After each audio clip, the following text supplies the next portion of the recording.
Welcome to KDKP Noire. I'm K Noire, and today we're talking controversy. Something I normally don't do a lot of, but I'm going to do it today because there have been so many stories that have come about in the past few weeks about controversy from considerable, notable, and very acknowledged K-pop groups, and one J-pop girl group as well. Now, I just want to put this disclaimer out here to just let you know. This is not something we normally do or probably will continue to do. It is something that we wanted to make sure that people could look at and get something good out of it. And that's the whole premise of it. I did not get into this to do controversies or K-pop news or any of this. I got into it because I love the music. I love the dramas that I watch and that I, actually combine the two loves of all the time. Let's talk about it. Now, the first thing I'd like to talk about is the 2025 Mama Awards. They recently occurred, and there were a lot of good speeches. There were a lot of questionable speeches, as some people say, but one speech in particular, people seem to have a problem with. It came from Jungwon of Enhypen. Now, the speech itself, the winning of the Fan Artist of the Year award, I didn't see anything wrong with it. However, some people said they did not like the way that he acknowledged the support that he received from the label. Now, he also talked about the fans as well too. He talked about how the fans stuck by them and just accepted them for who they are. But what he said about the label was that he was glad they didn't consider them a product. He was glad they did not consider them a product. He was glad that they did listen to them and embrace them and just really was open to making them the best version of themselves. Now, that can be a discrepancy to some people because they said, well, we've heard of the allegations with the other artists, notably mentioned here, but now have returned. And they did not agree with what he said. They felt like, oh, maybe somebody may have put him up to it. We don't know why he's up here saying this about the label. But have you really thought about that it just could be their experience? Now, if you look at what B-Lift and what Hive stand for, they talk about healing in that label. So, I mean, that's an opinion of some people, but that's what it says. So I don't understand why there's so much discrepancy with it. He gave his version of what he and his group members had experienced, which was support. And I think it was timely because of the allegations that had been presented prior to that they got looped into, the narrative they got looped into. However, he's basically coming in saying, we were encouraged to be the best version of ourselves in this group, and with the help of the label. They stood behind us. So I know people don't like that, but I think it's worth a mention to let people know it's not a controversy.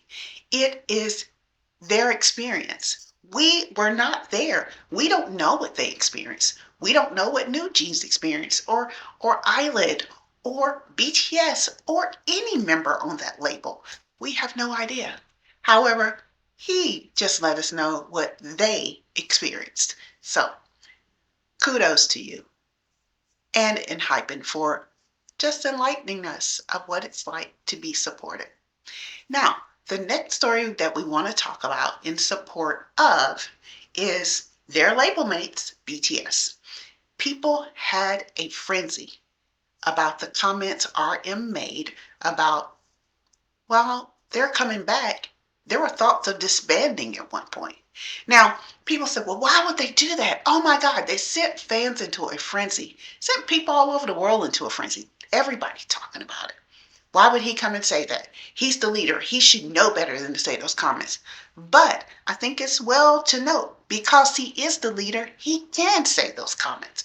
It's a sense of transparency that's there. He is letting their fans know, and everybody knows ARMY is like the most dedicated fan group ever.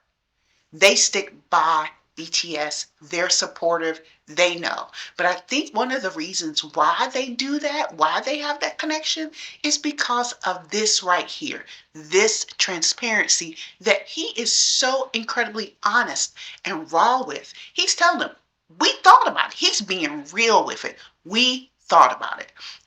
Not that they did it, but he can't lie and say they didn't think about it, because you think about it.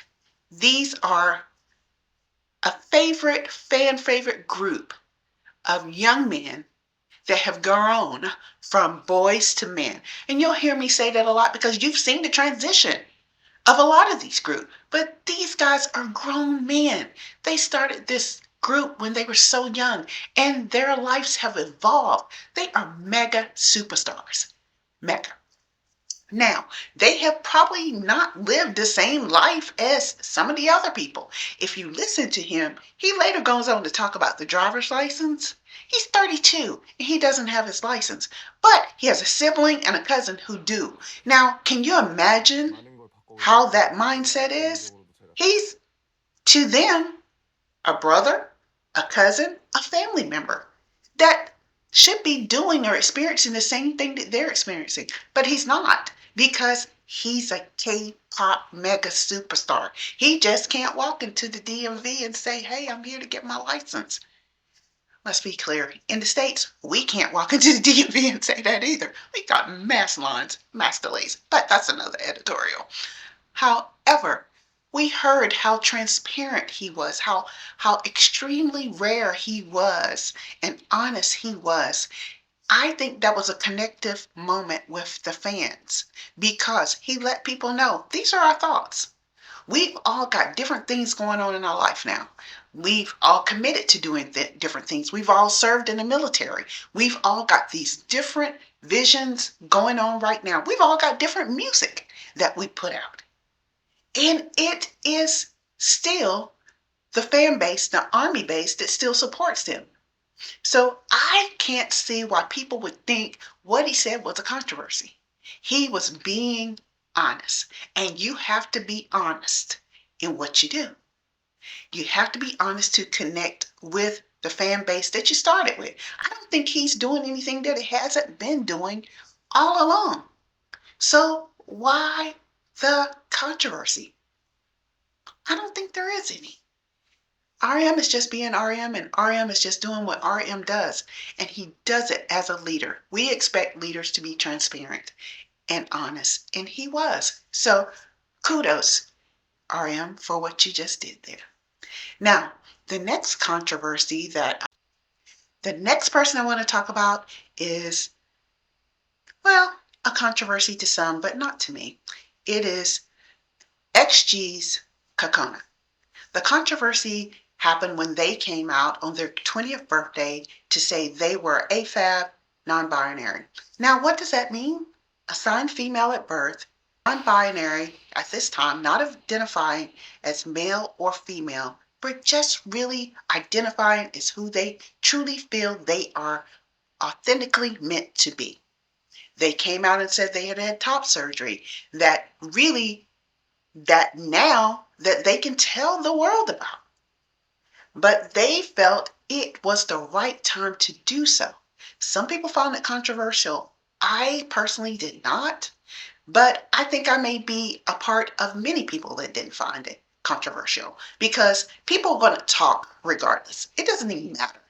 But at this stage of our lives in this society and at this time, this is something that can occur. I know it's a big deal in K-pop. I know it's a big deal in J-pop.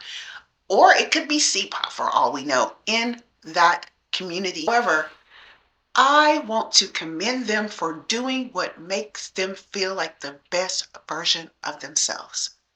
Kudos to you for doing that. I am so proud of them for being able to do that.